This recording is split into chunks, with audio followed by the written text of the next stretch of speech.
ብቻ አንቺ ማታ እየጠጣን እያወራን ነበር። ከዛ በኋላ እንደተፈጠረ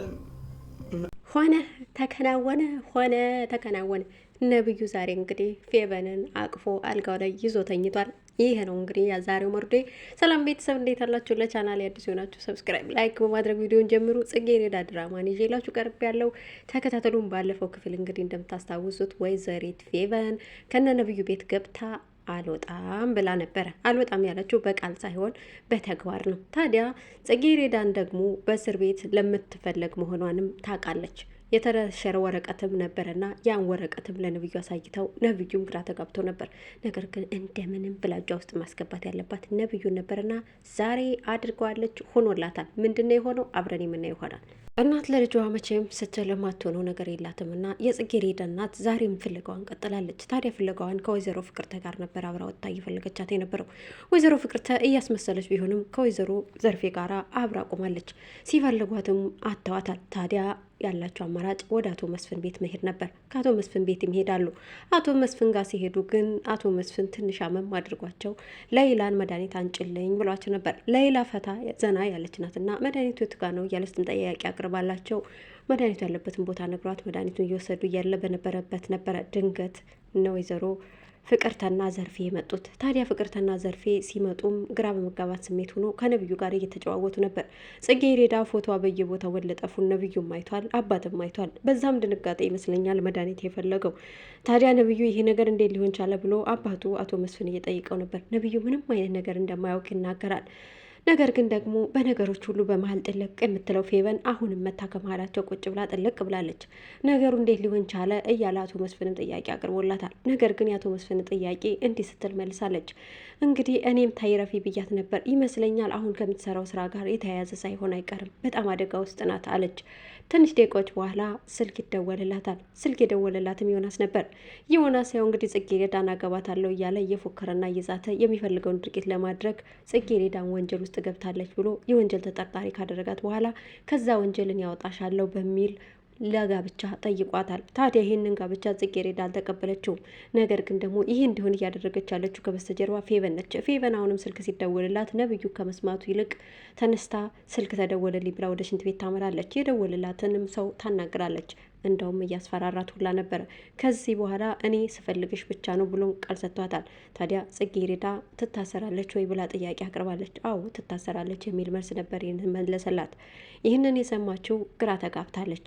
እንዴት ጽጌረዳ ከታሰረች በኋላ ላይ ምን እንደሚፈጠር ታውቃለችና እሷ ወደ ሽንት ቤት እንዳመራች ነበር እናቷ ወይዘሮ ፍቅርተና ዘርፌ መጥተው ከአቶ መስፍን ጋር ሲያወሩት ከትንሽ ደቂቃ በኋላ ወይዘሮ ዘርፌ እባኮትን ልጄ የምትወጣበት ነገር ይሄን ነው ብላ ታስረዳለች። አቶ መስፍንም ችግር የለም የድርጅቴ ጠበቃ አለ፣ በጣም ጎበዝና ጠንካራ ነው፣ እሱ ያግዛታል ብሎ ልቧን ትንሽ ያረጋጋላታል።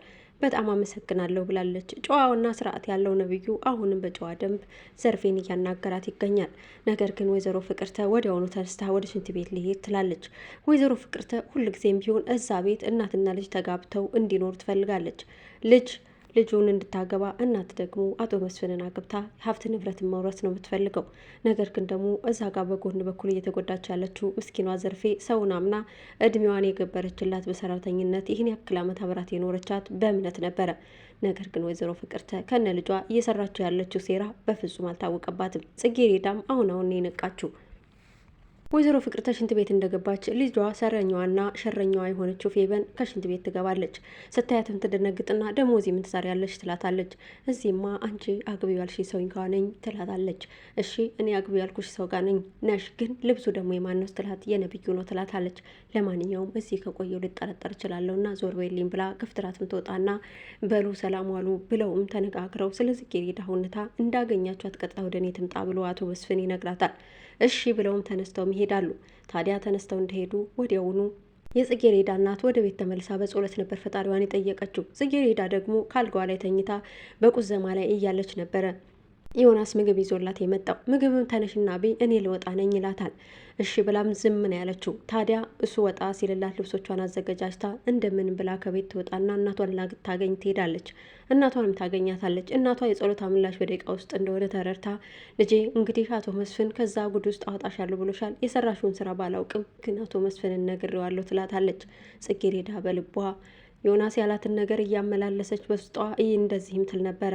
እሱን ካላገባው ሌላ ምርጫ ሊኖር አይችልም። ስለዚህ የገባበት ወንጀል በጣም ከባድ ነው። ወንጀሉ ደግሞ አገርን ከውጭ ዜጎች ጋር ተባብሮ መሸጥ ስለሆነ ይሄ ወንጀል በቀላሉ ሊፈታልኝ የሚችል አይደለም። ስለዚህ ምርጫዬ ዮናስን ማግባት ነው ትላለች። እናቷንም አይሆንም ብላ ልታስተባብል ብትሞክርም በፍጹም አይሆንም ተባለች። በሌላ በኩል ሀሳቧ እንዲሳካላት ደፋ ቀና እያለች ያለችው ፌቨን አሁን ወደ ሀሳቧ መታለች። ምክንያቱም ነብዩን ለማግባት ስትል እያደረገች ያለችው ነገር እየተሳካላት ነው። ዛሬ አብራ ማደር እንፈልጋለች። እየተቅለሰለሰችም ክላሱ ትገባለች። ክላሱ ውስጥ ገብታ መጠጥ ይዛ ነበር የገባችው። ስለ አባቷ ትተርክለት ጀመር። ነብዩ አዘነላት። ጆሮውን ሰጥተው የሚያዳምጣት ጀመር። እሷም ተነስታ በቃ አሁን እኔ ማልቀስ አልፈልግም፣ ካንተ ጋር ነኝ፣ መጠጣት ነው ፈልገው ትለዋለች።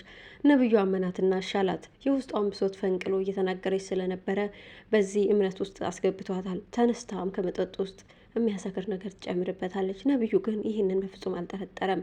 ተነስተው ትንሽ እየደነሱ በነበሩበት ቅጽበት የጠጣው መጠጥ አስክሮት ወደ እሷ መጠጋት ይጀምራል። ሊስማትም ይፈልጋል። እሷ ግን ድርጊቷን ታውቃለች እና መሳሙንም ፈልገው ማርገዙንም ፈልገው አብረው መተኛቱንም ፈልገው ነበርና እሰይ ሀሳቤ ተሳካለኝ እልል ተከናወነ የምትል ይመስላል። ታዲያ ወደ አልጋውም ይዟት ቀረብ ሲል እሷም ወዳ ፈቅዳ ገላዋን ልትሰጠው ፈቃደኛ ትሆንለታለች። ነገር ግን ጠዋት ከምኝታ ሲነቁ ነብዩ ያየውን ነገር ማመን አቅቶታል። ልብሳቸው በየሜዳው ተዝረክርኳል። እሴቲቱም ከአጠገቡ ተለጥፋ ተኝታለች። ታዲያ ነብዩ እንግዲህ ለጽጌሬዳ ንግስቴ ናት እያለ በልቡ አንግሷት ምንም አይነት ነገር ስህተት ላይ ለየው ወደፊትም ቢሆን እሷን ሊጠብቃት ልቡ እያሰበ ቢሆንም ዛሬ ግን ከፌቨን ጋራ አልጋ ላይ አንድ ላይ ራቁቱን ተኝቶ ያገኛል።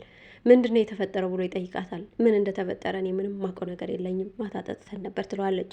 ነብዩ ግራ ተጋባ፣ ተጨነቀ። አባዬ ቢሰማስ እያለ ጠዋት ከምኝቷ ተነስታ እንድትወጣ ይጠይቃታል። እሷ ግን በፍጹም እንደዚህ አላደርግም ትለዋለች። ደግሞ ምንም የተፈጠረ ነገር የለም እያለች ለማለባበስ ሞከረች። ነገር ግን አሁን ይሄ ነገር የተፈጠረ ይመስላል። ከተፈጠረ ለእሷ ደስታዋ ነው። ማስመሰሉን ግን ቀጥላለች። ነብዩን ለማረጋጋትና አባቱ እንዳያውቅ የምታደርገው ጥረት እየተሳካላት ነው። በሌላ በኩል የጽጌሬዳ እናት ጽጌሬዳን ይዛ ወደ እናቶ መስፍን ቤት እየገሰገሰች ነው። ግን ደግሞ የምትደርስበት ሁኔታ እጅግ በጣም የሚያሳዝነው ነብዩ ከፌቨን ጋር አንድ ላይ ተኝቶ ሀዘን ላይ ነው። ታዲያ ይህንን ሀዘን ደግሞ ጽጌሬዳ ስትሰማ መታሰሩ ይሆንብኝ ይህን ጉድ ከምሰማ ማለቷ የማይቀር ነው። ነብዩ ደግሞ ያለበት ሁኔታ እጅግ ውስብስብ ብሎበታል። በዚህ ጋር አባቴ ቢሰማስ፣ በዛ ጋር ደግሞ ጽጌሬዳን ሊያጣት ነው። ታዲያ እየተወሰበሰበ ያለው ይህ ፍቅር በማለዳ ግራ ተጋብቶ ከምኝታ ቤታቸው ሲወጡ ድንገት ሌላ ታያቸዋለች። ሌላ ስታያቸውም ነብዩ ይደናገጥና የሆነ ያልሆነውን ይቀባጥራል። ሻይ ቡና አምጪልን ብሏትም እሺ ብላ ልታመጣላቸው ሶፋ ላይ ቁጭ ብሎ ሳሎን ላይ እየተወያዩ ነብዩ በድንጋጤ እየተርበተበተ፣ ፌቨን ደግሞ እያረጋጋችው እጆቹን ይዛ ምንም የተፈጠረ ነገር የለም ከተፈጠረም እንግዲህ እያለችው ነበር። ታዲያ ነብዩ ምን ማለት ነው ከተፈጠረም እንግዲህ ግን ይሄ ነገር ተፈጥሯል እያልሽኝ ነው እያለቿን ይዞ እያሻሻትም ነበር። ግን ደግሞ ተፈጥሯል እንግዲህ ፌቨን ካረገዘች ነብዩን እጇ ውስጥ አስገብታ ጽጌሬዳ ደህና ሰንብች የምትባልበት ጊዜ ሩቅ አይሆንም ብዬ ነው ማስበው። በኔ ምልከታ፣ የእናንተ ምልከታስ ምንድን ነው? እስኪ ኮሜንት ላይ አስፈሩልኝ። ጽጌሬዳ ከዚህ በኋላ የነብዩ የመሆን እድሏ ከ100% ምናልባት 70% እንጂ ከዛ በኋላ ያለው በፍጹም የከሰረ ይመስለኛል። ፌቨን የምትፈልገውን ነገር ሀሳቧን በሙሉ አሳክታለች። ግን ደግሞ ለፌቨን ትልቅ ነቀርሳ ከፊት ለፊት የተጋረጠባት ይመስለኛል። እሷም ሌላ ባለፈው ክፍል እጅግ በጣም ተናዳ ተበሳጭታ ቆይ እሰራላታለሁ ስትል ነበር። ዛሬም ደግሞ ከአንድ መኝታ ክፍል አብረው ተኝተው ሲወጡ ስላየች ምናልባች ሌላ እንቅፋት ሆናባት ከዛ ቤት የመጨረሻ እድሜዋ እንዳይሆን እሰጋለሁ። ግን እስኪ እናንተስ ምን ትላላችሁ? እኔ ግን ሌላ ፌቨንን ታጋልጣትና ከዛ በኋላ ጽጌሬዳና ነብዩ አንድ ላይ የሚሆኑበት እድል መቼም አይርቅም። ግን ደግሞ ካረገዘች ነገሩ ተበላሽቶ ወይዘሮ ጽጌሬዳ ባዶዋን የምትቀር ይመስለኛል። እስኪ ሀሳባችሁን አስቀምጡልኝ። ላይክ በማድረግ